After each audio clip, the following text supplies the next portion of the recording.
Fala pessoal, tudo bem? Aqui com vocês mais uma vez, professor Alton Borges. Vamos dar continuidade ao trabalho de função, né? Fizemos primeiramente uma revisão do conteúdo de função, mais precisamente de primeiro e segundo grau, né? Uma vez que estamos querendo atender o concurso da CEPCAR, né? Ou a famosa EPCAR. Fizemos já um vídeo 1 com algumas questões da EPCAR, né? Lembrando que eu dividi um período de 5 anos que vai de 2017 a 2021, né? Ou seja, 17, 18 até 21, 22. E nesse período de 5 anos eu estou trabalhando todas as questões de função, tá? Então vamos lá para o quadro. Mas antes, se está gostando desse trabalho, não se esquece, se inscreve no meu canal, youtube.com/professor Elton Borges. E mais, me acompanha na minha rede social, @professor Elton Borges, tá bom? Então vamos lá? Vindo aqui para o quadro, vamos agora na questão 40 da CEPCAR 2020 e 2021, versão A. Então, vamos começar lendo essa questão, tá? Então, a tabela de preços para refeições no restaurante indica 4 opções, como descrito a seguir. Então, nós temos aqui uma análise de tabelas, né? Retirar informação de tabelas também. Então, ó, primeira opção, self-service livre, R$ 35 por pessoa. Self-service com balança, R$ 50 por quilo. Aqui eu tenho uma dependência. Prato feito pequeno, R$ 15, no máximo até 350 gramas. Prato feito grandes, R$ 30, no máximo até 700 gramas. Então a gente vai ter uma interpretação dessa tabela aqui, tá? O cliente faz a escolha ao entrar no estabelecimento sem que possa alterá-la posteriormente e servir uma única vez. Naturalmente, o cliente deseja escolher a opção que lhes faça pagar o menor valor para uma refeição com a quantidade X em quilo. Então, é aquilo. Eu quero verificar aqui qual é a melhor opção. Simples assim. Qual é a melhor opção para eu poder me alimentar? Então, assim é correto afirmar. Com isso, a gente vai ter que analisar as alternativas. E quando a gente analisa a alternativa, nós já falamos, né? A gente sempre analisa de baixo para cima, ou seja, da delta até a alfa, né? Tudo bem. Vamos entender essa tabela de informações. Eu tenho aqui a primeira opção, a segunda opção, a terceira opção e a quarta opção. Perceba aqui no texto que ele destaca aqui que a quantidade está em quilos, tá? A refeição com quantidade X em quilos. Então, aqui ele me deu 700 gramas e 350 gramas. Eu vou jogar essa relação para quilo. Então, 350 gramas, só para a gente relembrar aqui, né? 350 gramas corresponde a 0,35 quilos. E 700 gramas corresponde a 0,70 quilos. Tá bom? Então vamos lá, vamos escrever. Ó. O que nós temos aqui? Ó? A primeira opção é um self-service. Ou seja, seria uma função constante. Independente da quantidade de comida, eu vou pagar R$ 35. Então, eu vou chamar de f de x. Ó. Função constante é isso. Eu só tenho um termo independente. Ou seja, independente da quantidade de comida, né, independente da quantidade de massa, né, peso é massa, que eu consumir, eu vou pagar R$ 35. A segunda opção já existe uma dependência relacionada à quantidade de massa que eu consumir.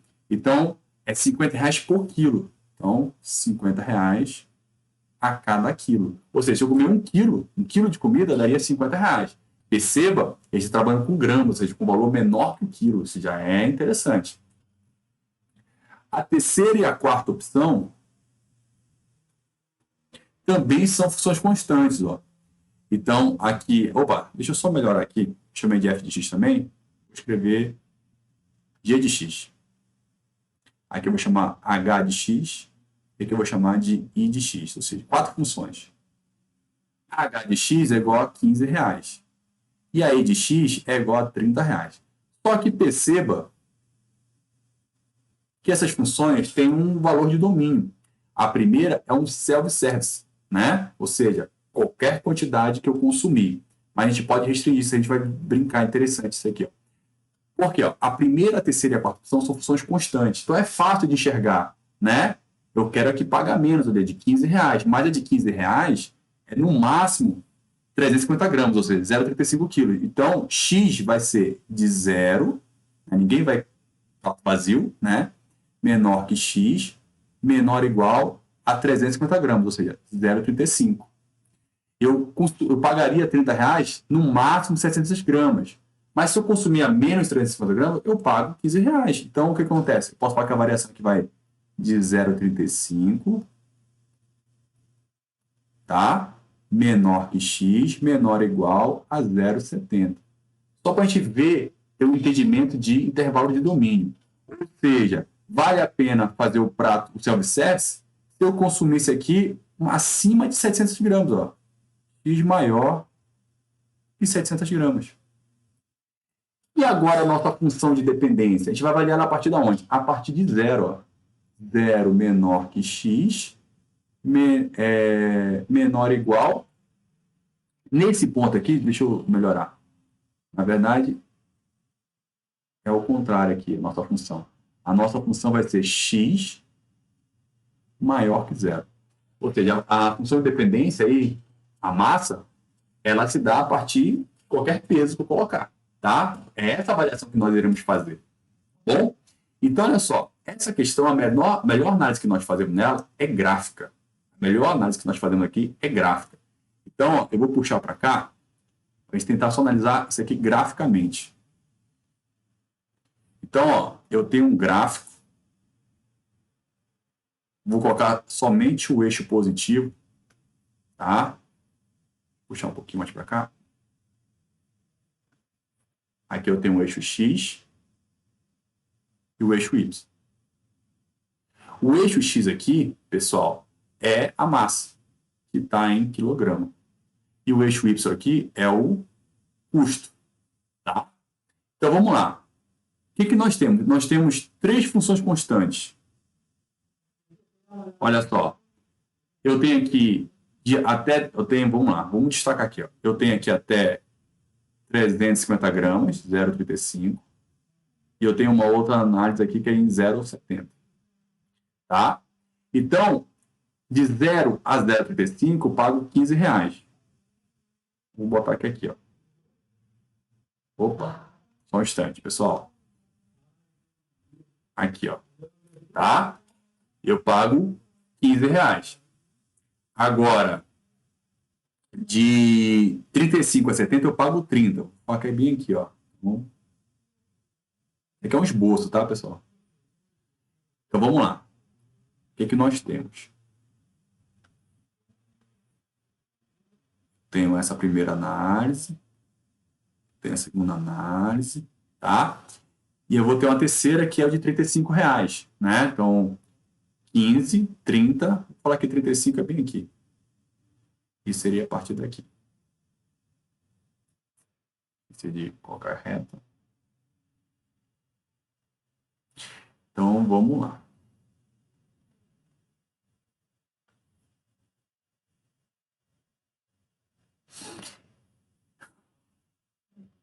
Então, aqui é 15, aqui é 30 e aqui é 35.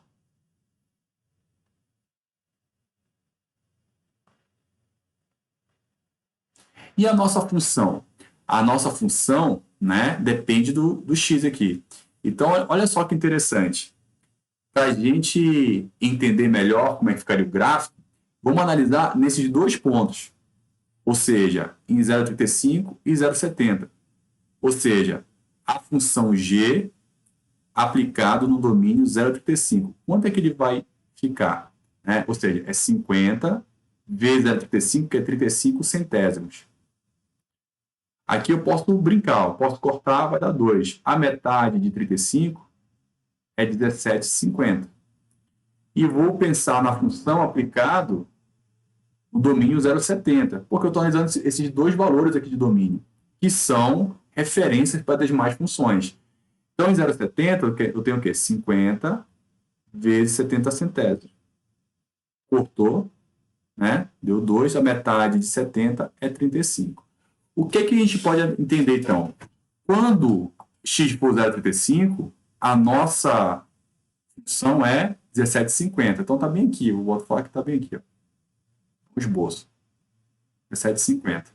Então, ela vai passar nesse ponto aqui. Ó. E quanto ela é 0,70, ela é exatamente no R$ 35. Então, o nosso gráfico AG,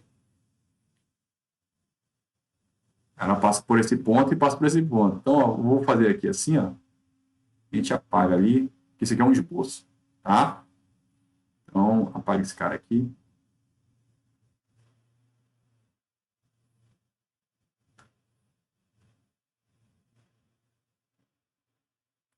Para a gente melhorar nosso esboço.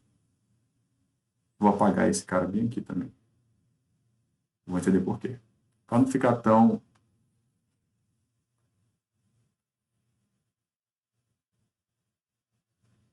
Ele tá aqui. Ele tá aqui. Vamos lá. Então, eu vou falar que R$ 15 é bem aqui, ó. R$ 15 é bem aqui.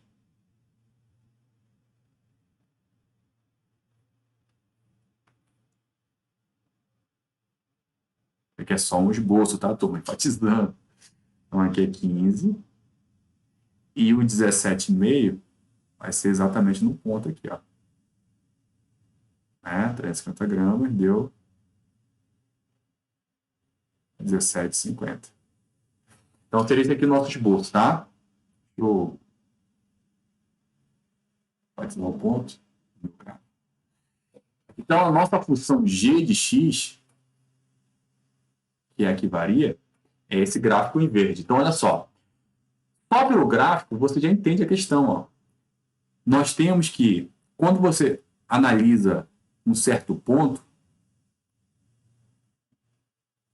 ó, a gente tem esses intervalos aqui a ser analisado, ó. Olha que legal.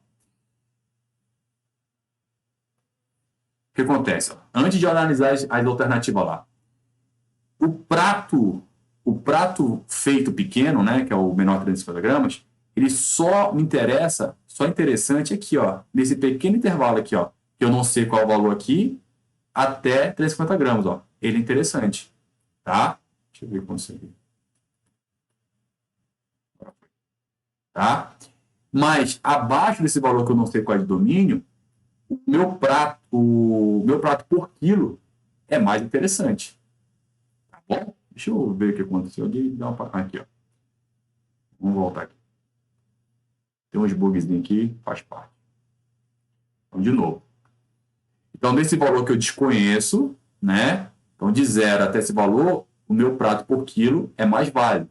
Desse valor que eu desconheço até 350 gramas, é mais válido o prato feito pequeno. De 350 gramas até esse valor do domínio que eu não desconheço, é melhor o prato feito por quilo. Desse valor que eu desconheço até 700 gramas, é mais válido o prato feito grande. Acima de 700 gramas, o que é melhor? O prato feito por quilo ou o prato feito ou self-service? O self-service. Então, graficamente, fica mais fácil de visualizar. Vamos ver o que ele escreve isso nos textos. Vamos lá, analisar da delta para alfa. Na delta, ele faz o seguinte, ó. Qualquer que seja o valor de x, ou seja, qualquer que seja o valor do domínio, que esteja nesse intervalo de 350 gramas a 700 gramas, a quarta opção é a melhor escolha. A quarta opção é o prato feito grande. Ó, esse cara aqui, ó. Perceba que ele está falando desse intervalo, ó, de 350 gramas a 700 gramas. Ele falou que seria a melhor opção quem? O prato feito grande. Eu acabei de avaliar para vocês, ó. Ele só é interessante nesse intervalo, que eu não sei qual é o de domínio, até 700 gramas. Então, ele nem sempre vai ser a melhor opção. Vai ter momentos que seria a melhor opção quem? O prato feito por quilo. Para que a gente possa, para que possamos ter certeza, né, não só ir pelo gráfico, eu poderia tentar achar esse valor aqui de domínio. E aí, como é que eu poderia fazer isso, pessoal? Como é que eu poderia achar esse valor de domínio? Perceba o seguinte, eu tenho que entender qual valor de domínio me dá o quê? R$ 30. Essa é a minha pergunta, né? Então, ou seja, vou botar até em verde aqui, ó. Para analisar delta, eu ia falar assim, qual o valor de domínio eu tenho a g de x igual a R$ 30? Aí, quem é a g de x? É 50x. Então, 50 vezes x é igual a 30. Ou seja, x é igual a 3 quintos.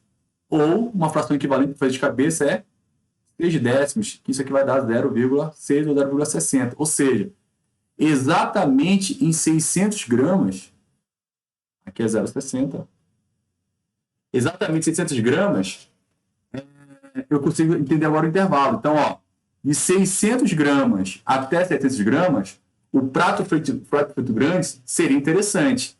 De 350 gramas até 600 gramas, a minha função, ou seja, o peso por quilo seria mais interessante. Com isso, eu consigo analisar que a delta ela é falsa, tá? Porque ele fala que é a melhor opção para todo o intervalo de 350 a 700 gramas.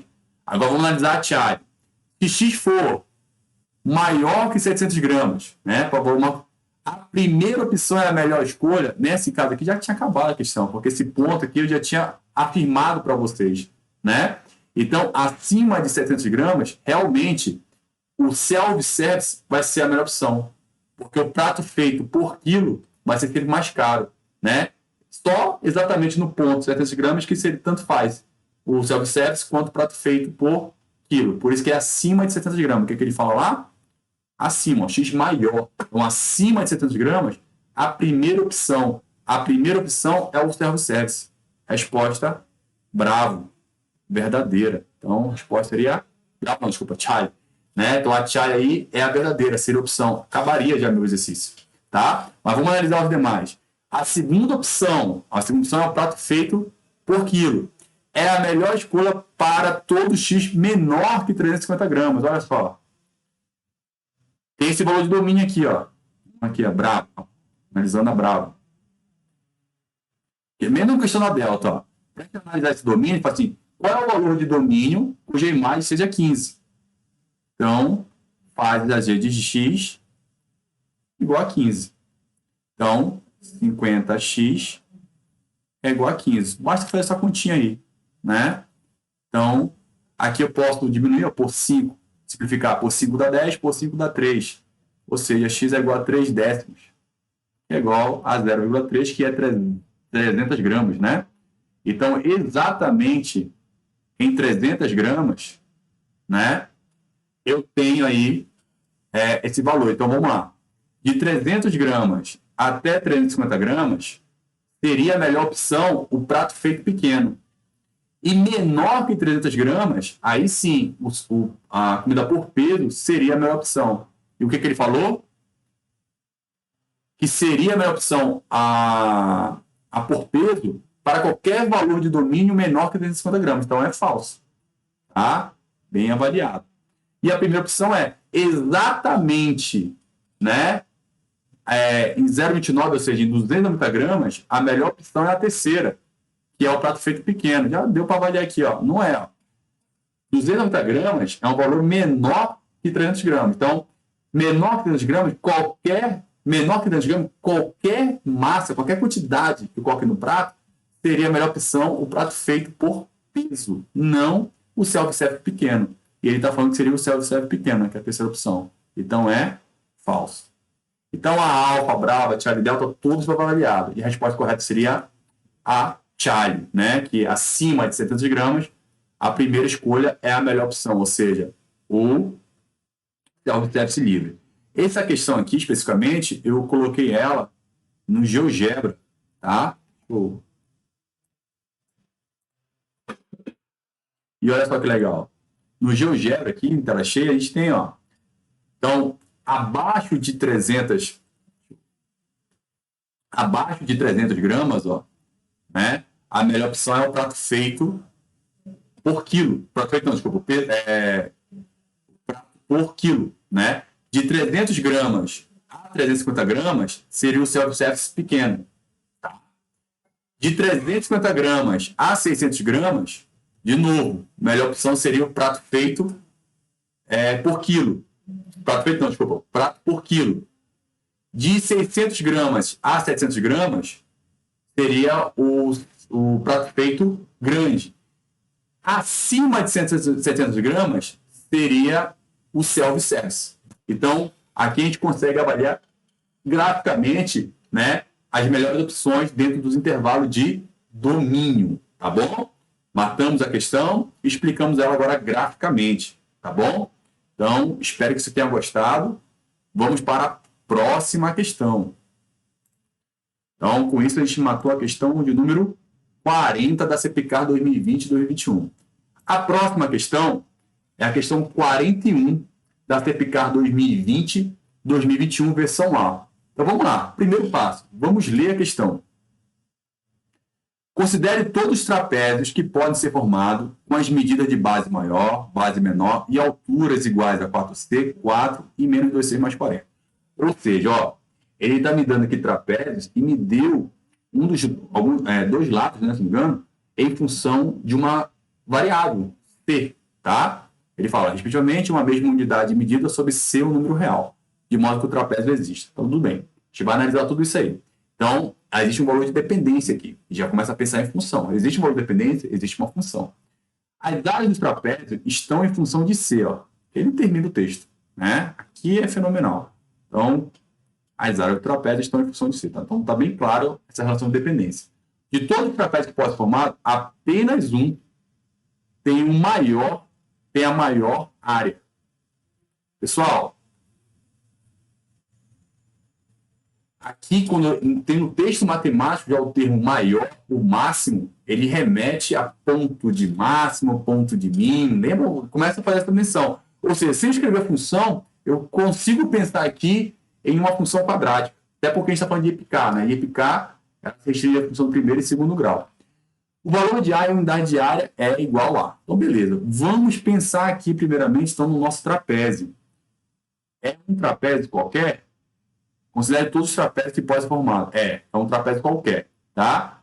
E aí ele me deu aqui a medida de base maior, base menor e altura, respectivamente.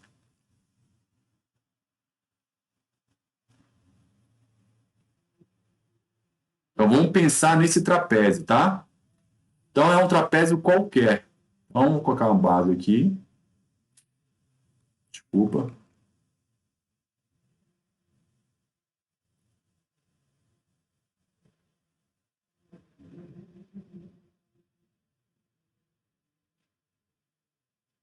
Estão pensando num trapézio qualquer, um trapézio escaleno.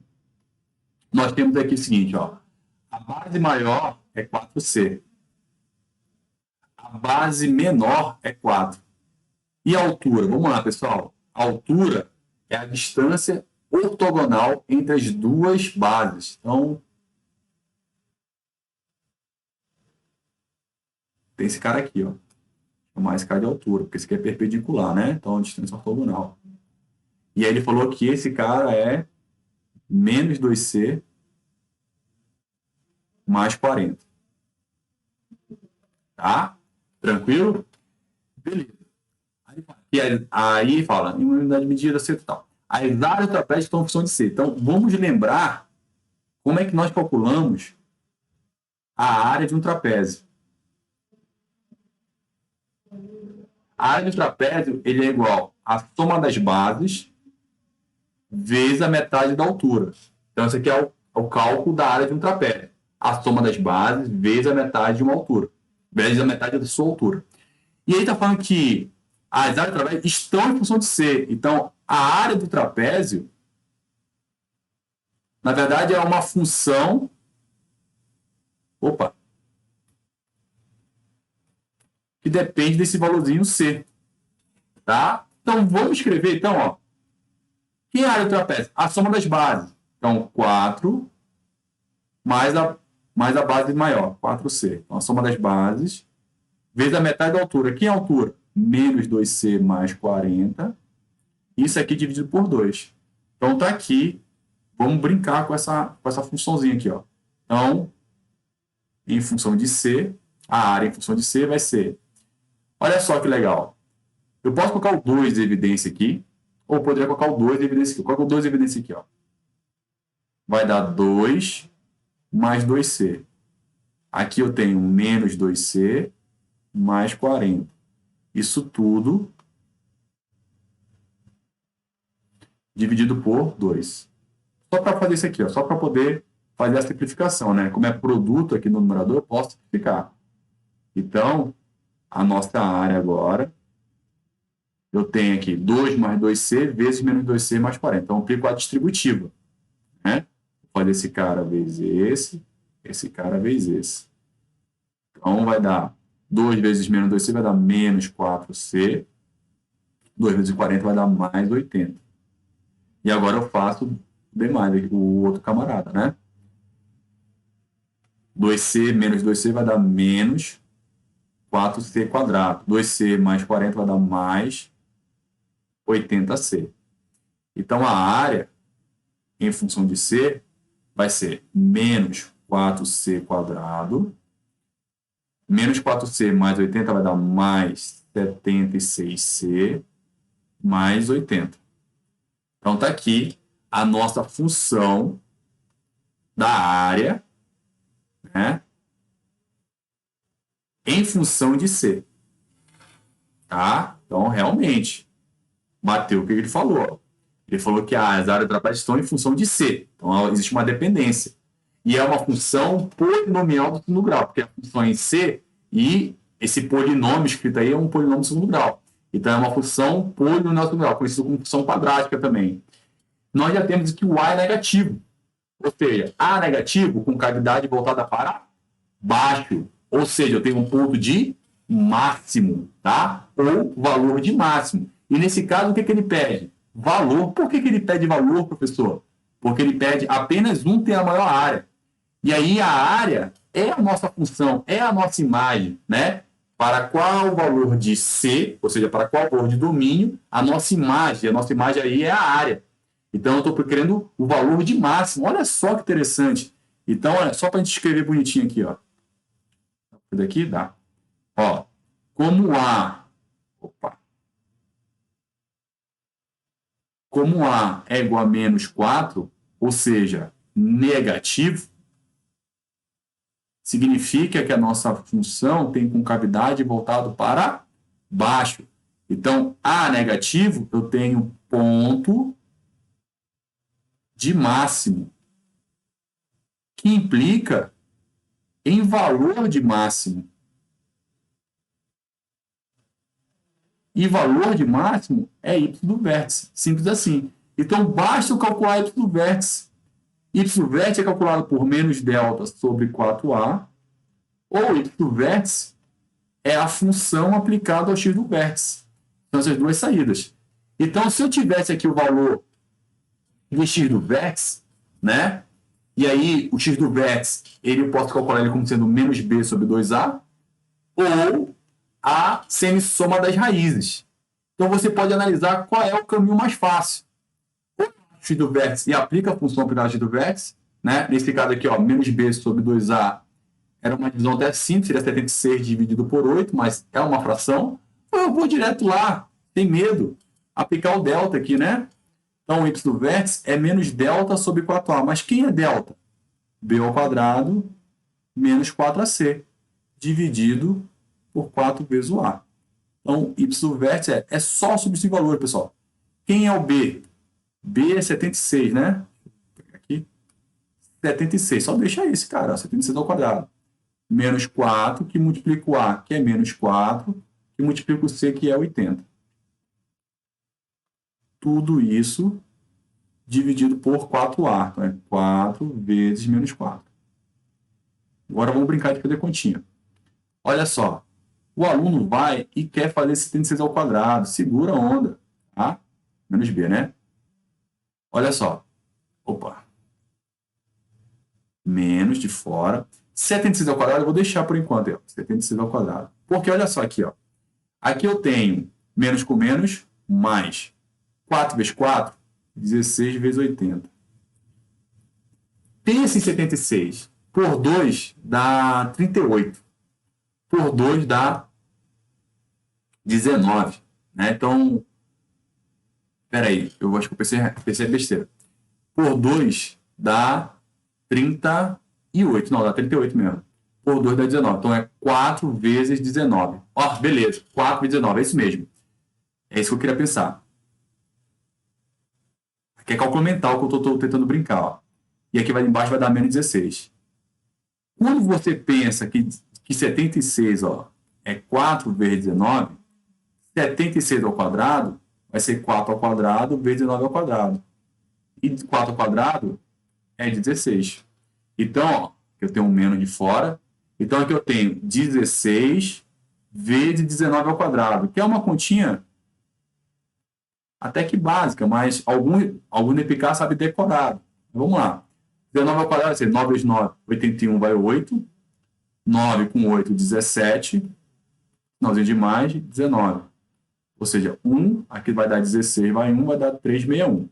Tá? Então, só fizemos essa continha só. Alguns vão, como eu falei, alguns vão estar isso memorizado.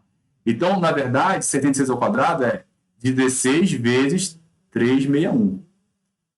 Já vou mostrar por que eu fiz isso. Mais 16 vezes 80. Olha que legal isso aqui, galera. Dividido por menos 16. Primeiro passo. Aqui é meu numerador é negativo, o meu número é negativo, ou seja, a minha divisão é positiva. Tá bom? E se eu coloco 16 de evidência, então esse cara já morreu com esse, tá? Eu já posso morrer no final. Se eu colocar o 16 de evidência aqui, ó. Vou colocar 16 de evidência. Você consegue ver que ele é para fora, vai ficar menos 16, ó? Se você não enxergou? Vai ficar aqui 361 mais 80 dividido por menos 16, ó. E aí foi o que eu falei para vocês, ó. Esse menos 16 ia morrer com esse menos 16. Aí o sinal era mais fácil de enxergar. Ou seja, o y do vértice é 361 mais 80. Tá? Então, basta somar 80 aqui, ó. Vai dar 1, 6 mais 8, 14 vai 1, vai dar 441. Não é isso? 1, 14 vai 1, é isso mesmo. 441. Significa isso? Que a área máxima, só faltou escrever aqui que é a unidade de área, a área máxima desse retângulo será 441, ó, resposta alfa. E olha só que legal, apenas um tem a maior área. Para aqueles que não lembram, né? Quando eu falo em função quadrática, eu tenho o vértice da função. O que o vértice da função indica? Ele define o eixo de simetria. Ou seja, se a função estava no intervalo crescente, a partir daquele vértice, ela passa a ser decrescente. Se ela estava decrescente, a partir do vértice, ela passa a ser crescente. Ou seja, há uma inversão de crescimento, de crescente para decrescente ou de decrescente para crescente. E é o seguinte, numa função quadrática, para cada imagem, nós temos dois domínios, exceto no vértice da função, que para aquele domínio eu tenho uma única imagem. Então, eu vou até abrir aqui novamente. Deixa eu abrir aqui o material do CPB, função quadrática. Deixa eu abrir aqui para vocês. Só um instante. Para quem viu lá, né, no material de função, eu coloquei esse tópico, que é menos 4. Não vai dar para analisar tudo, mas vamos comentar aqui só para a gente analisar aqui uma função qualquer.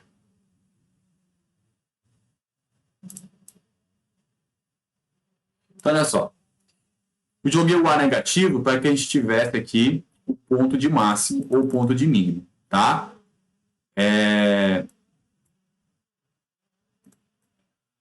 Significa o eixo de simetria, ó. Você vem aqui na sua função, ó. Eu vim aqui na função, ó, lá do menos infinito até o x do vértice, até aqui, ó, tá? O meu x crescia e o meu y cresce, ou seja, a função aqui é crescente, nesse intervalo ela é crescente. A partir do x do vértice, né, ele passa a ser decrescente. Então, é isso que o eixo de simetria faz, a inversão de crescimento. Ou seja, se ele era crescente, ele passa a ser decrescente. Agora,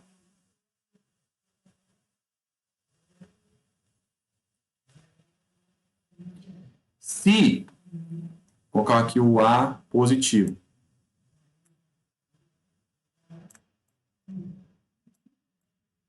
Vamos lá. Mesma situação, ó.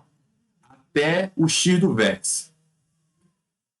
Você vem aqui do menos infinito até o x do vértice, a tua função está caindo, ou seja, x cresce e y decresce. Então, ela estava decrescente. A partir do eixo de simetria, né, ela passa a ser crescente. Então, de novo, há uma inversão de crescimento. Estava decrescente, a partir daquele ponto ela passa a ser decrescente. E aí, o que eu falei para vocês, né? Quando a gente está na função quadrática, se eu pego uma imagem qualquer aqui,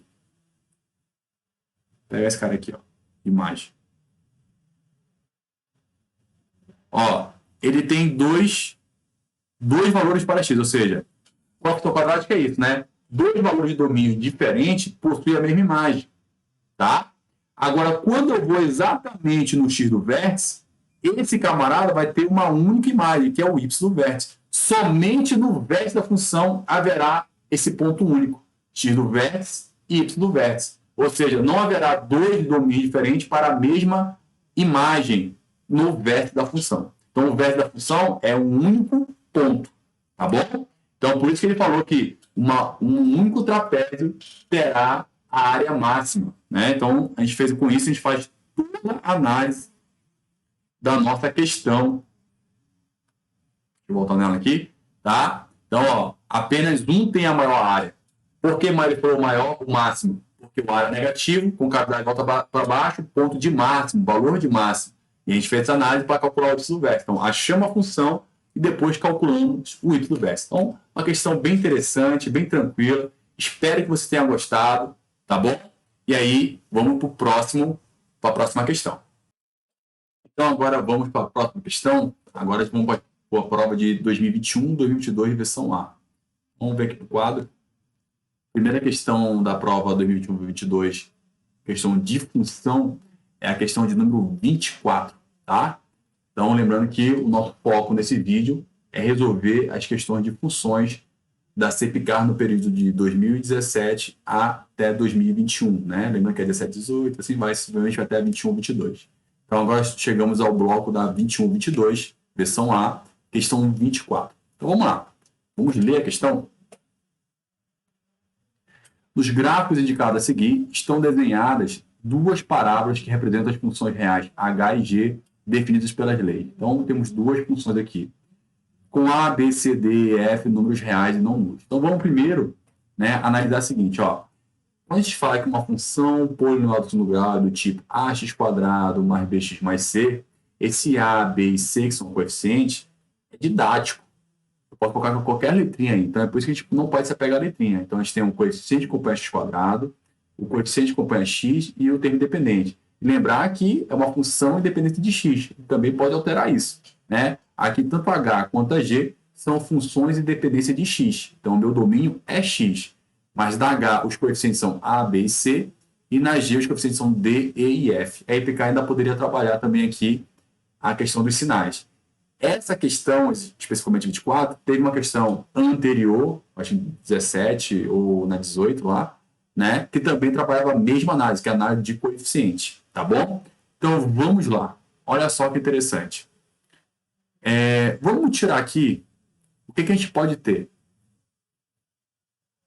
Na h de x, ó, na h de x, vamos analisar h de x. O que nós temos aqui, pessoal? Análise de coeficiente. A concavidade ela está para baixo. E nós sabemos que o A determina o sentido da concavidade. Concavidade para baixo significa que o coeficiente que compõe x², nesse caso é A, ela é negativo. O coeficiente C, ele define o ponto de intersecção com o eixo Y. Então, esse ponto aqui é ponto 0 para x e termo independente para y. Nesse caso, está intersectando no y positivo, ou seja, eu posso afirmar que o meu C ele é positivo. E o coeficiente B? que ele determina? Ele determina se esse ponto ele está na crescente ou decrescente, tá? Crescente ou decrescente. Então, imagine que nós tivéssemos aqui um eixo de simetria.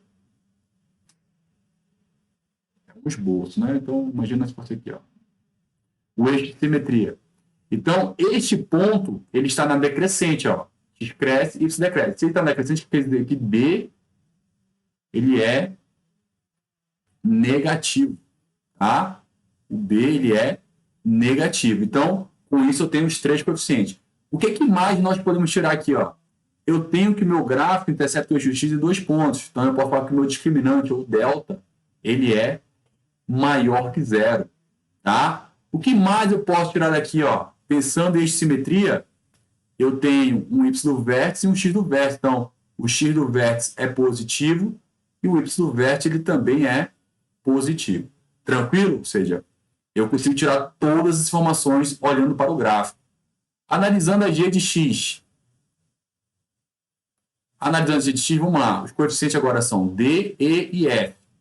O d determina a concavidade. No caso, ela está para cima. Então, eu posso falar que o coeficiente d é positivo. O ponto de intersecção com o eixo y, nesse caso é o ponto 0 para x, e termo independente para o y, que é o f. Então, o f, ele é positivo. E o coeficiente que acompanha x, no caso aqui, é o e. O e, vamos lá, de novo, digamos que nós temos aqui o eixo de simetria, né? Então, o ponto de são com o eixo y, ele está na decrescente. Então, esse meu e também é negativo, tá? Que mais que podemos falar? Do x do vértice e o y do vértice. E podemos falar do delta. Então, o delta, que é o meu discriminante, nesse caso ele é igual a zero. Por quê? Porque o gráfico aí, ele entende-se que você não está interceptando, se tangenciando o eixo x em 2 pontos iguais, né? Ou seja, em um único ponto. O x do vértice, eu posso falar que ele é positivo, porque está à direita do eixo y, e o y do vértice aí, toda vez que o delta for igual a zero, significa que o y do vértice é igual a zero, né? Show de bola? Então, eu consigo tirar todas essas informações olhando para o gráfico. E agora a gente vai analisar as alternativas. Então, a alfa, B vezes F, B vezes F, B é negativo, ó, B é negativo e F é positivo, ou seja, o resultado vai ser negativo, tá? Agora aqui, E sobre 2D, o D é positivo e o E é negativo. Ó, o E é negativo e o D é positivo. Mas olha só que legal, analisando a G de X, né? X do vértice é menos B sobre 2A. Implica dizer, nesse caso, ó, quem é X do vértice? Menos B é menos Z, ó. Sobre 2 vezes o A, ou seja, 2 vezes o D. Não é o que ele te deu ali, pessoal? Verifica se não é. Menos Z sobre 2D. E nós sabemos que o X do vértice ele é positivo. E ele falou que o X do vértice, ó, esse aqui é o X do vértice, ó, da nossa G de X. Ele é positivo, certo? E B vezes F é negativo. Opa! Negativo é menor que positivo. Então, esse cara aqui já seria verdadeiro, tá? E aí já seria a resposta, ele quer o correto, né? Correto afirmar. Já seria a letra alfa. Mas vamos lá. Vamos analisar as demais. E ao quadrado. E é negativo. Qualquer número negativo, ou seja, base negativa, ela responde para o resultado vai ser positivo. É diferente de 4DF. Essa questão aqui é engraçada, olha só. Tem uma maldadezinha. Como é que eu vou comparar isso, né, com diferente e tal? Aqui, se eu puxasse aqui, ó, 4DF para cá, fica E ao quadrado menos 4DF. É diferente de zero. E aí eu me pergunto, quem é esse cara? E ao quadrado menos 4DF. E, D e F são de novo da G, ó. Isso não parece que é delta? Quem é delta? B ao quadrado menos 4AC. Implica dizer, neste caso, B ao quadrado. B é o E. E ao quadrado menos 4 vezes o A vezes o F, ou seja, 4DF. Então, Isso aqui é o nosso delta da função g. E nós vimos que o delta da g ele é igual a zero. Então, isso aqui seria igual a zero. E ele falou que é diferente de zero. Então, é falso. Show de bola, hein? Essa é muito legal. A Charlie. A Charlie é A vezes D é maior que F menos D. Olha só. A vezes D. A e D. A é negativo e D é positivo. Ou seja, esse resultado aqui é negativo. F e E. F menos E. O F é positivo e o E é negativo. Então, negativo por negativo vai dar positivo. Então, esse resultado eu não sei quanto é que é, mas será um valor positivo. Aqui eu posso falar que vai ser um valor positivo e aqui eu posso falar que vai ser um valor negativo. Um valor negativo nunca vai ser maior que um valor positivo. Então, a Charlie é falsa. A delta, B ao quadrado menos 4AC. Eu já sei que isso aqui é delta. E esse 4A, esse cara aqui, ó. E olha só, eu posso ajeitar. Ó. Eu posso jogar esse negativo para cima. Ó. Eu posso colocar sendo como menos, ó, B ao quadrado menos 4AC sobre 4 vezes o A. Isso aqui seria a mesma coisa que menos delta sobre 4A, que é igual ao y do vértice. Mas o y do vértice dá h de x, que esses coeficientes são da h de x. E a gente analisou ó, o y do vértice como sendo positivo. E ele falou que o y do vértice vai ser negativo. Então, é falso. Então, mais uma vez, a resposta correta dessa questão é a letra alfa. Tá? Mas olha só que questão legal, bem trabalhada. E outra, lembra uma questão anterior do mesmo bloco que nós pegamos. Se não me engano, é ou é da 1718 ou é da 1819. Mas a mesma ideia, trabalhar com análise de coeficiente. Então, isso a gente fez tanto na revisão da função para o primeiro grau, né, onde os coeficientes têm nomes especiais, que é coeficiente angular e coeficiente linear, e trabalhamos a análise de coeficiente de uma função quadrática, uma função polinomial do segundo grau. O coeficiente acompanha a variável ao quadrado, o coeficiente acompanha a variável elevado a 1 e o termo independente, o que cada um desses faz.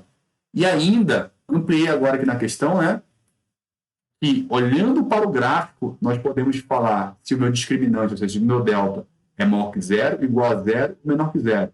Maior que zero, ele vai interceptar em 2 pontos. Igual a zero, ele vai tangenciar. E menor que zero, ele não toca o eixo X, ou o eixo dos domínios.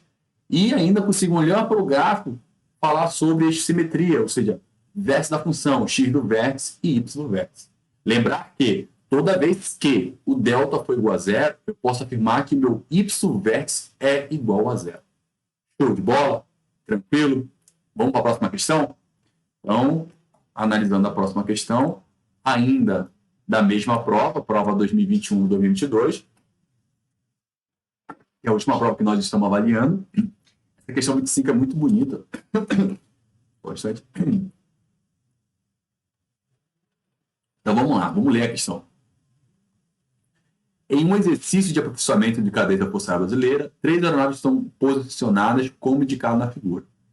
Em certo momento, as aeronaves são vistas de um determinado ponto, seguindo uma trajetória de voo sob uma curva de uma parábola. Aqui, ele já determinou que a curva que nós estamos visualizando é uma parábola. E quando a curva é uma parábola, nós podemos afirmar que se trata de uma função polinomial do segundo grau, tendo dada essa distância em referência com o nome da figura. Considere um plano cartesiano em que as aeronaves 1, 2 e 3 estão sobre a trajetória de uma única parábola, ou seja, eles são pontos pertencentes a parábolas. Então, o x e o y formam o ponto ou a coordenada cartesiana sobre a nossa parábola. Tranquilo. A pista de aterrissagem está sobre o eixo das abscissas. Daqui a pouco vamos discutir sobre isso. A posição de cada aeronave é um ponto desse plano, onde y é igual a x e a altura atingida pela aeronave em quilômetros em relação ao chão. Tranquilo. O eixo das ordenadas passa pelo ponto, pela aeronave 1. Então, aqui eu já tenho a determinação do eixo das ordenadas, o eixo y. Né? Então, aqui, nós já sabemos que é o eixo y. E, teoricamente, essa pista aqui seria o nosso eixo x. Tá? A lei da função f, que satisfaz as condições estabelecidas na figura, é esse formato de escrita já me faz uma menção. Então, primeiro passo. Quando eu falo em função polinomial do segundo grau, eu tenho que lembrar, né, as formas de representação. Deixa eu melhorar minha coluna aqui. As formas de representação, tá? Nós temos, primeiramente, a forma polinomial. Isso aqui é só para a gente relembrar. É quando eu falo que f de x é igual a x² mais bx mais c. Nessa forma aqui, eu preciso de 3 pontos para eu encontrar a minha função. Que a gente sempre fala que não vai ser o normal a epicarpe disso. Por quê? Porque normalmente cai no sistema 3x3 e aí o aluno tem que desenvolver escalonamento. Então, normalmente você não vai sair por esse caminho. E aí tem umas duas formas. Forma canônica. A forma canônica é a forma do tipo f de x igual a A, que multiplica x menos x do vértice ao quadrado, mais y do vértice. Nesse caso aqui, eu preciso do vértice da função, primeiramente, e substituo, né? Substituo aqui em x do vértice e y do vértice, mais um ponto. Esse ponto é para achar o coeficiente A, tá? Então, esse é um caminho bem interessante a ser seguido. E a última forma que eu coloquei é a forma fatorada. A forma fatorada vai ser do tipo f de x igual a A, que multiplica x menos x1, que multiplica x menos x2. Aqui eu preciso das raízes mais um ponto. Mesma situação. Esse um ponto é para que eu encontre, né, o nosso coeficiente A. E as raízes eu substituo aqui. Então, normalmente vai trabalhar ou com a forma canônica ou com a forma fatorada. Essa questão aqui, vamos traçar aqui primeiro o gráfico, né? Olha só. Eu vou fazer uma discussão aqui com vocês, tá? Não me importa o eixo positivo. Então, aqui nós sabemos que a gente tem um eixo Y, que é da altura, e o eixo X. O eixo X, ele fala que é a pista de aterrissagem. Então, ó, isso aqui é um esboço, tá, pessoal? Isso é um esboço, pensa como esboço. Olha isso aqui, ó, tá? Então, eu tenho aqui o ponto 1, que é importante, aqui eu tenho o ponto 2, e aqui eu tenho o ponto 3. Tá? 1, 2 e 3. Ele fala aqui, se eu não me engano, deixa eu ver. Em certo momento, a aeronave dos 3 bits detonada a seguir, sendo dada a sua distância. A aeronave dos 3 estão sobre a trajetória, a visibilidade está sobre o eixo de a posição de cada aeronave é um ponto de Y, a altura de aeronave, o eixo das ordenadas passa pela aeronave 1. Tá. Vamos lá. Vamos tentar entender esse gráfico aqui. Aqui eu tenho o ponto 1.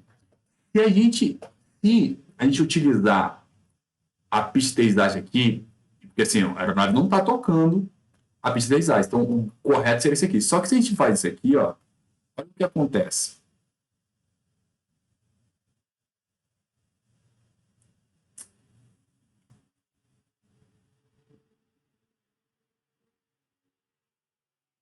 Tá? A gente teria uma altura aqui a ser pensada, tá? Uma altura a ser pensada. Por quê? Ó, esse m sobre 2 aqui que ele me dá, essa altura, é a partir daqui até lá, ó. É m sobre 2. Então, a gente tem esse pedacinho que a gente não sabe quanto é de altura, tá? Mesma situação para esse outro camarada, ó. É m sobre 2 a partir desta altura, tá?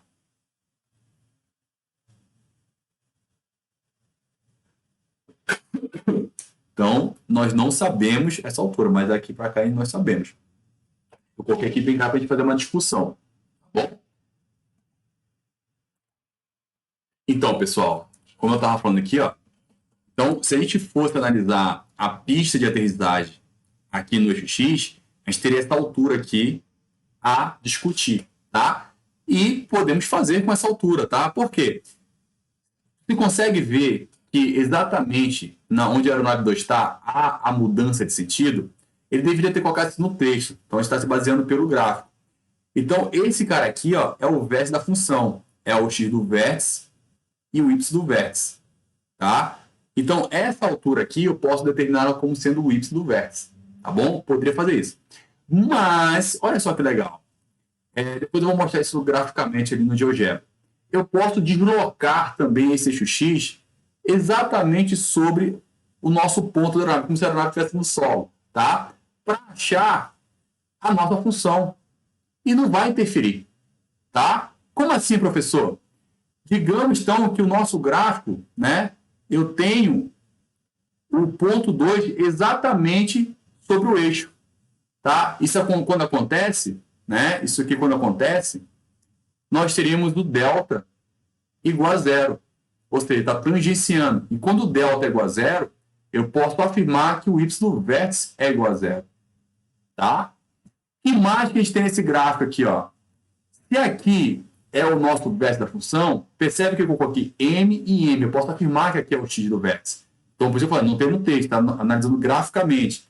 Então, se aqui é o vértice da função, então, aqui eu tenho o x do vértice. Ó, o x do vértice. E aqui eu tenho o meu y do vértice, né? Que é fácil de visualizar. E olha só, se eu joguei, então, este ponto aqui sobre o eixo X, eu falei que o delta é igual a zero, y do vértice é igual a zero. O que acontece? O que a gente pode brincar aqui a mais, né? Vamos lá. Então, eu já sei que aqui é zero, aqui vai ser m e aqui vai ser 2m. Ó. Então, eu já consigo escrever o nosso plano cartesiano. Então, os eixos da abscissa vai ser 0, m, 2m. Como eu falei, eu desloquei a nosso eixo x. Então, o nosso eixo x está exatamente no ponto da aeronave 2. Então, agora, este ponto aqui, que é o ponto 3, ó, vai ser o ponto 2m para x e m sobre 2 para y. E a aeronave 1 vai ser 0 para x e m sobre 2 para y. Tá bom? Então, só para facilitar os cálculos, eu vou usar aqui a forma canônica. Por que a forma canônica? Porque eu tenho o x do vértice. Eu tenho o vértice da função. O vértice da função vai ser m e 0. Olha só que legal. Esse é o vértice da função. Então, se eu jogar na forma canônica, vamos lá.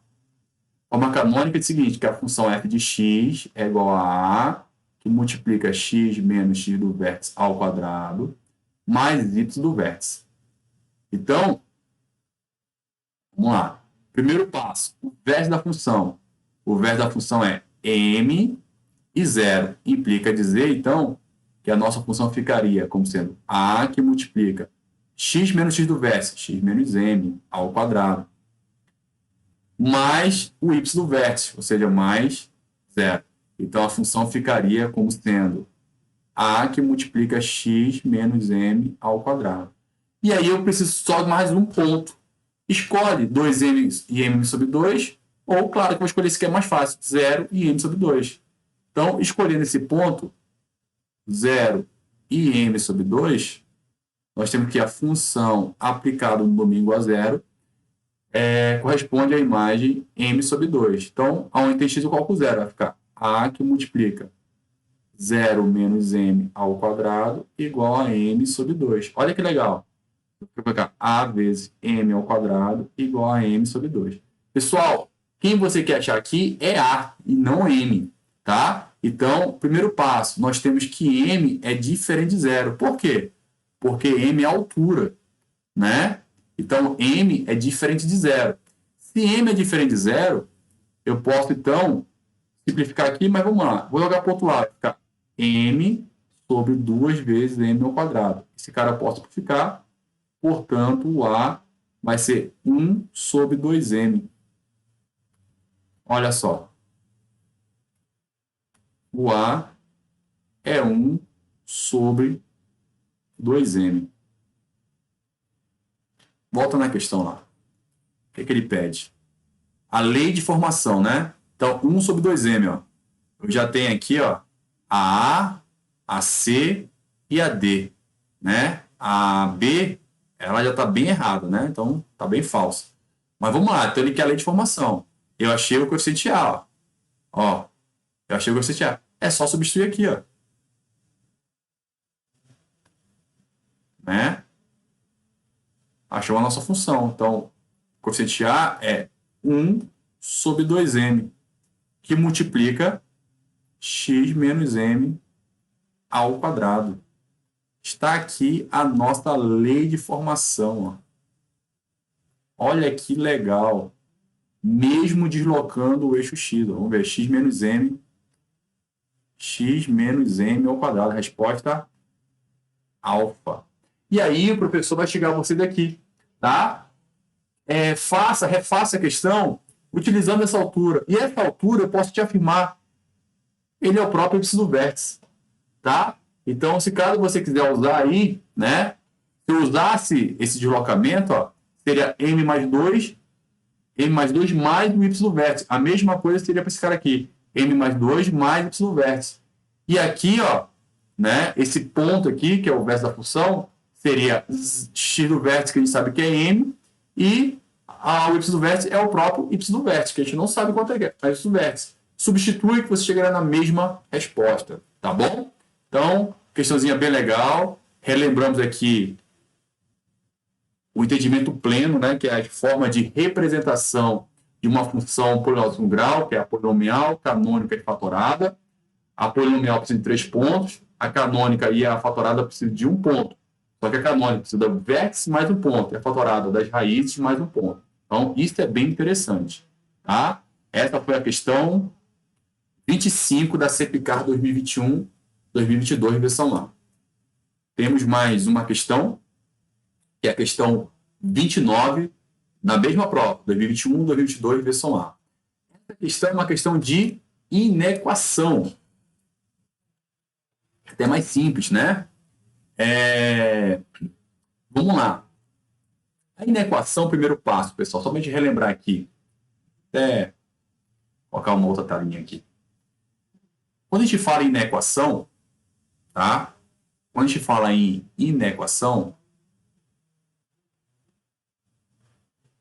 ou seja, desigualdade, é isso que é inequação. Eu tenho uma desigualdade. Eu vou ter o seguinte formato, ó. Eu vou ter uma função com a desigualdade. Maior, maior igual, menor, menor igual. Mais importante, para trabalhar de forma algébrica, tá? Para a gente poder desenvolver cálculo. Tem uma visão também geométrica disso. O segundo membro aqui tem que ser 0. Tá? Nesse outro lado aqui, ó, no caso aqui eu estou analisando uma função, mas a gente vai ver que a gente pode ter um produto de funções, um quociente de funções, tá? Então, eu vou já fazer um mapa mental aqui. Primeiro passo é relembrar desse formato que eu tenho que ter na minha equação. Eu tenho uma função de um lado e do outro lado eu tenho 0. A desigualdade maior ou menor, maior igual ou menor igual, vamos lá. Maior ou menor, né? Ele indica o seguinte, que as raízes, né, da minha função, ou a solução o zero ali, né, o zero da função, eles não fazem parte do intervalo, tá? Não fazem parte, é que eu não gosto de escrever tudo, mas vamos lá, do intervalo. Ou seja, da solução. Geometricamente é o famoso bolinha aberta. Já quando é maior ou igual ou menor ou igual, as raízes fazem parte do intervalo. Ou seja, é o famoso bolinha fechada. Tá? Então, significa e análise geométrica. E o que é o mapa mental da inequação que eu faço normalmente? Ó, se eu tiver uma mera inequação, tá? O que eu preciso fazer? Zero da função e estudo do sinal.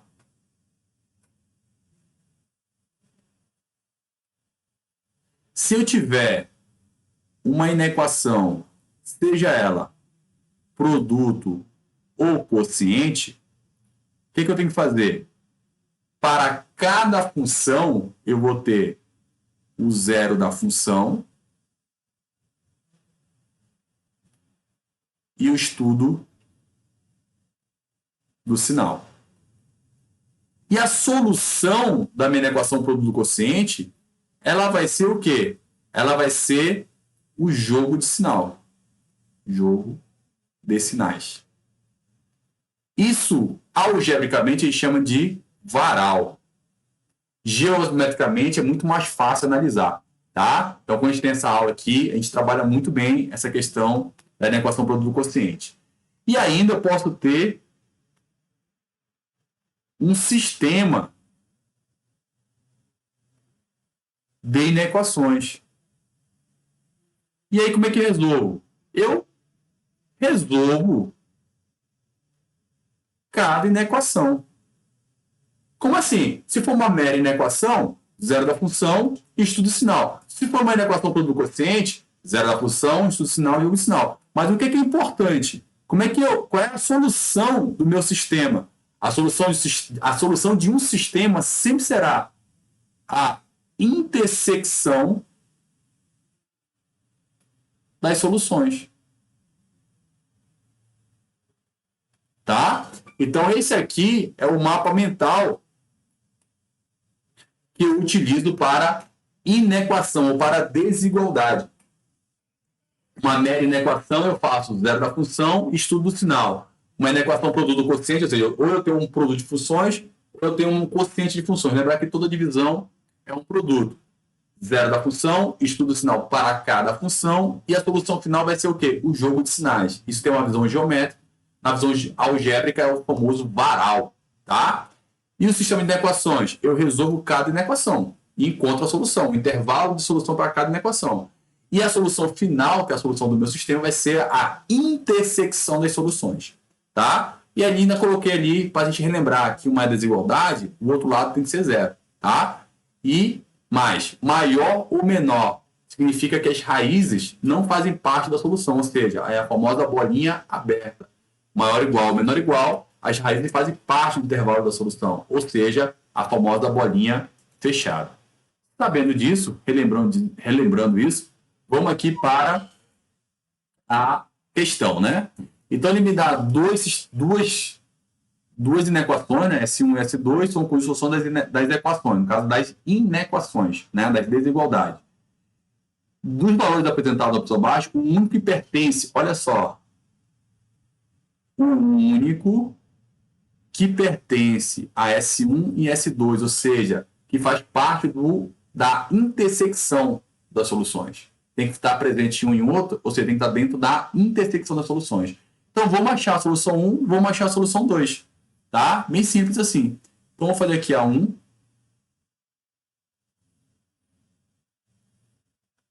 Então, fazendo a inequação, eu tenho x sobre 2 menos x mais 1 sobre 3 maior que 5x sobre 6. Então, como eu falei, eu tenho que, primeiro passo, desenvolver essa inequação. Tá? Vamos trazer esse cara para cá. Vai ficar x sobre 2 menos x mais 1 sobre 3 menos 5x sobre 6 maior que 0. E aí eu tenho soma de frações com denominador diferente. Eu posso tirar o MMC. Tá? O MMC. Então, MC entre 2, 3 e 6 é fácil. É 6, porque é uma relação de multiplicidade. 6 é múltiplo de 2 e 6 é múltiplo de 3. Então, 6 é o MC entre 2, 3 e 6. Como é que eu acho meus novos numeradores? Eu divido e multiplico. Então, 6 dividido por 2, 3. 3 vezes x vai dar 3x. 6 dividido por 3 é 2. Olha só, aqui é bom chamar. Ó. Fica menos 2 que multiplica x mais 1. A gente não errar sinal, porque tem esse menos na frente. 6 por 6 vai dar 1. 1 vezes menos 5x vai dar menos 5x. E o 0 lá. Então, esse 6 aqui vai morrer, né? Porque vai dar 6 vezes 0, vai dar 0. Fica 3x. Aplica a distributiva aqui, né? Vai dar menos 2x, menos 2, menos 5x maior que 0. Então, 3x menos 2x vai dar x. Menos 2, menos 2 menos 5x maior que 0. X com menos 5x vai dar menos 4x menos 2 maior que 0. Pessoal, isso aqui é uma inequação do primeiro grau, tá? Ele é tão simples que eu posso resolver ele algebricamente que eu já tenho um intervalo de solução. Mas só para a gente ficar bem claro isso. Se eu fosse fazer bonitinho, né? Então, aqui você tem aqui, ó, a tua função maior que 0. Está no formato de desigualdade. Aplico o zero da função, ou seja, eu faço menos 4x menos 2 igual a 0. Então, é uma equação de primeiro grau, muito simples, né? Só isolar x. 4x é igual a menos 2, então eu peguei esse cara para lá. X vai ser igual a menos meio. Então, é bem fácil chegar nesse valor aqui. Isso aqui seria o zero da função. Agora eu faço o estudo do sinal. O estudo do sinal é sempre relacionado ao eixo x. Então, vamos lá. Primeiro passo, a desigualdade aqui é maior. Quer dizer que a raiz não faz parte da solução. Então, é bolinha aberta. Aberta onde? Exatamente em menos meio. Vamos lá. O A é negativo, ou seja, o nosso gráfico, né? Nosso gráfico, ele é assim, ó. Ou seja, quando o coeficiente angular é negativo, para todo intervalo do domínio, a nossa função ela é decrescente. Significa que você dividiu a sua desigualdade em dois intervalos, ó. Ó, antes de menos meio, o nosso gráfico está acima do eixo x, ou seja, ele é positivo. Depois de menos meio, ele é negativo. Para quem gosta de macete, é o famoso cama, né? Contrário sinal de A, ou seja, o A é negativo, então positivo, mesmo sinal de A é negativo. Eu não gosto muito de macete para função, porque a função é legal se tem entendimento pleno. Então, significa, antes de menos meio, a nossa curva, o nosso gráfico está acima do eixo x, ou seja, ele é positivo. Depois de menos meio, ou seja, depois da raiz, a nossa curva, o nosso gráfico, no caso é uma reta, né? Está abaixo do x, então ele é negativo. Esse é o entendimento de estudo do sinal. E aí o que ele pediu? Ele pediu que seja positivo. Então, é antes de menos meio. Então, nesse caso aqui, ó, a solução 1, né? X pertence aos reais, então que x é menor que menos meio. Ou em forma de intervalo, né? Ele vem aberto do menos infinito até aberto em menos meio. Aberto é tanto parênteses quanto colchete invertido, tá? Então, isso aqui é só para revisar. E como eu falei, se eu não quisesse fazer isso, ó, a função é menos 4x menos 2, né? Menos 4x menos 2. Menos 4x menos 2 maior que 0. Só verificar se é isso mesmo. É. A inequação do primeiro grau é tão simples, que a sua resolução algébrica já é a resolução geométrica. Então, olha só, basta isolar x, ó. Ó, menos 4x, esse menos 2 está subtraindo, vai para o outro lado, somando. Eu não trabalho com a variável negativa, eu faço o oposto. O que é o oposto? Troco o sinal de ambos os lados, ó. Tá negativo, fica positivo, tá positivo, fica negativo, e troco o sinal da desigualdade. Era maior, vira menor. Esse 4 está multiplicando, vai para o outro lado, dividindo. Ou seja, x é menor que menos meio. Então, x é menor que menos meio é a solução algébrica e já é a visão geométrica. Verifica se não deu uma solução. Ó. X menor que menos meio. Então, quando a inequação for do primeiro grau, ela é tão simples que basta eu fazer a sua resolução algébrica, que já tem um todo passo, tanto o zero da função quanto o estudo do sinal. Tranquilo? Então, achamos a solução 1. Vamos agora fazer a solução 2, né? Vamos analisar qual é a nossa inequação aí, ó. 3x menos 7 que multiplica x menos 4 menor ou igual a 31. Então, está aqui a nossa inequação. Vamos desenvolver ela. Então, 3x, aplica a distributiva. Menos 7x mais 28, menor ou igual a 31. 3x menos 7x vai dar menos 4x mais 28, menor ou igual a 31. Mesma situação lá, eu já vejo que eu tenho uma inequação do primeiro grau. Então, aqui, vamos lá. Ela é tão simples que basta isolar a variável x. Então, menos 4x.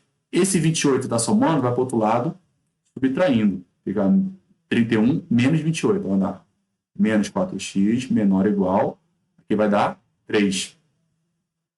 Não trabalho com variável negativa. Então, faz o oposto. Troco o sinal de ambos os lados e troco o sinal da desigualdade.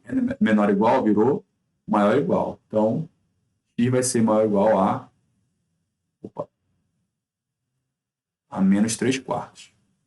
Tá? A menos 3 quartos. E aqui era menor que menos meio. Olha só para a gente relembrar uma situação aqui legal, tá? A EPICAR, ela memoriza alguns valores de fração em decimal. Vamos lá. Meio, né, 1 sobre 2, é igual a 0,5. Então, se eu sei meio, eu sei, por exemplo, quanto é 3 meios. Porque, quando você fala quanto é 3 meios, é 3 vezes 1 meio, ou seja, 3 vezes 0,5, e dá 1,5. E assim eu posso ir embora. Fica fácil de memorizar. Então, a EPICAR decora alguns. Então, decora meio, decora 1/4, né? E decora 1/8 e decora 1/5. Vou deixar aqui assim. Vamos lá. Então, meio é 0,5, 1/4 é 0,25 e 1/8 é 0,125. Com isso, eu tenho algumas equivalências. Então, eu tenho aqui, por exemplo, 2/4, vai cair meio, que é 0,5. 3/4 é 3 vezes 1/4. Esse cara cai muito. É 0,75. É 3 vezes 0,25, né? E 4/4 é o todo. Então, a ideia é pegar a fração, tá? Esse aqui foi um exemplo só para a ideia da continuidade. Posso pensar em qualquer um. 1/8 é 0,125. Quando eu penso em 2/8, é 2 vezes 1/8. Ou seja, 2 vezes isso vai dar 0,250. Ou seja, 0,25. Verifica se não é 1/4. Tá? Se eu faço 3 1/8,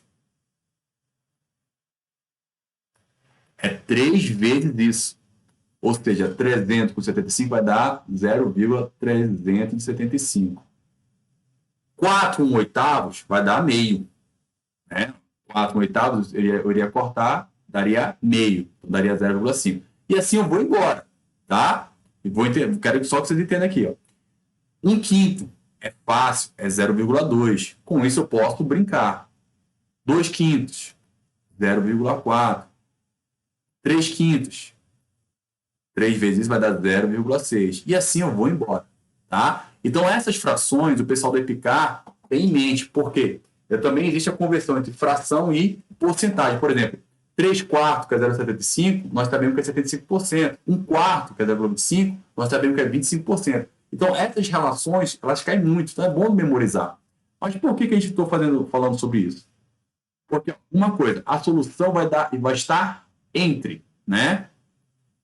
Então, eu tenho a solução 1 e a solução 2.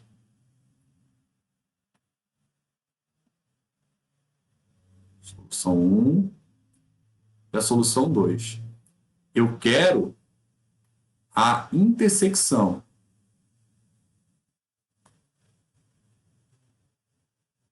Então, vamos lá. Sempre relacionado ao eixo X. Relacionado ao eixo X. A solução vai estar relacionada ao eixo X. Então, a solução 1, x é menor que menos meio. E o outro x é maior que 3/4. Primeiro passo é saber que menos meio, aqui, e 3/4, menos 3/4 está bem aqui. Por quê? Menos meio, né? Esse cara aqui é igual a menos 0,5 e esse cara aqui é igual a menos 0,75. Tá? Então, quem está mais direito e mais esquerda. Esse cara é bolinha aberta e esse cara aqui é bolinha fechada, né? Maior ou igual. Então, significa o quê? que a solução 1 está à esquerda de menos meio, e a solução 2 está à direita de menos 3 quartos. Como eu quero a intersecção, projeto. Vamos lá. Se ele não faz parte de pelo menos 1, ele não vai fazer parte da solução. Então, em menos meio, ele é aberto. 3 quartos está presente na solução 1 e está presente na solução 2. Então, ele está presente na solução final. Significa que a solução do nosso problema está entre 3 quartos e meio, ou seja, a intersecção entre as duas soluções, né, é fechado em menos 3 quartos, ou seja, ele faz parte, e aberto em menos meio. Então, é qualquer valor dentro desse intervalo. Aí eu venho para cá, ó. Ele me deu frações, ó. 3 oitavos, né? Tá todos negativos. Beleza. Então, aqui é tudo negativo. Show de bola. Então, vamos reescrever esse cara aqui, ó. A solução é fechada em menos 0,75 e aberta em menos 0,5, ó. Tá? Então, para analisar esse cara em forma decimal. Como eu falei, Epicar memoriza algumas, ó. 3 oitavos é 3 vezes 1 oitavo. Ou seja, esse cara aqui é menos 0,1 oitavo é 125. Então dá 375. 5 oitavos vai ser negativo, né? 5 vezes 125, 500. E 5 vezes 25 é 125. Então 500 por 125 vai dar 625, ó. 7 oitavos. Vamos manter tudo no oitavo aqui. Então é 7 vezes 1 oitavo. Então 700 vezes 7 vezes 25. Olha só, 4 vezes 25 é 100. Então 700 com 100 vai dar 800. Ficou faltando 3, né? 3 vezes 25 vai dar 75. Então vai dar 875. Se você ficou um pouquinho de dúvida, vai lá. 125 vezes 7, ó. 0,25, né? Então vai dar 35, vai 3, 14, 17, vai 1, 7, 1, 8. Bateu, ó. Tá? Primeiro cálculo mental, tentei cálculo mental, com a dúvida faz a multiplicação. E esse cara é tranquilo, então é menos 0,5. Então, quais desses valores está dentro daquele intervalo? O intervalo é 0,75 e 0,5. Então, vamos lá. Ó, intervalo que a gente está verificando aqui, ó, é fechado em menos 0,75, né? 0,75 e aberto em 0,5. E aberto em menos 0,5. Então, vamos lá. Menos 0,85 está à esquerda de menos 0,75. Então, isso aqui é falso. Menos 0,5 é exatamente esse camarada, ó, só que ele não faz parte da solução, porque ele é bolinha aberta, então é falsa. Menos 0,375 está à direita de menos 0,5, ele é maior, então é falso. Menos 0,625 está entre menos 0,7 e menos 0,5. Então, aqui é a análise decimal, que é maior que é menor, né? E aí, é verdadeiro. Então, a resposta correta é menos 5 oitavos. Então, olha só, além de saber trabalhar na equação, essa questão é uma questão fácil. Trabalhamos na equação, depois nós analisamos o valor de intervalo, né, que fazia parte da solução, tá? Então, uma questãozinha bem legal, fiz várias aí interações, fizemos uma revisão sobre resolução de inequação, né? Quando tem uma mera inequação, uma inequação produto quociente ou um sistema de inequações, tá? Então, deu para revisar bastante coisa aí. Com isso, né, nós fechamos o bloco de funções, ó, questão 24, 25, 29 da 21, 22. Fechamos o bloco de funções. Pessoal, então, nós trabalhamos uma revisão de função visando, né, mais precisamente função do primeiro e segundo grau, porque a gente está trabalhando com o concurso da EPICAR. Fizemos as questões do bloco de 2017 até o 2021, né? Ou seja, 17, 18, 18, 19, 19, 20, 20, 21 e 21, 22, todos da versão alfa da prova da EPICAR. Então, trabalhando um total aqui de 2, 3, 4, 6, 9 questões. 9 questões de funções. Tá? Então, eu espero que vocês tenham aproveitado ao máximo. Espero realmente que vocês estejam utilizando esse material para a revisão do teu processo de estudo e que esse material ajude você, né, a ter êxito aí no seu concurso da EPICAR. Tá bom? Um forte abraço e até o próximo encontro.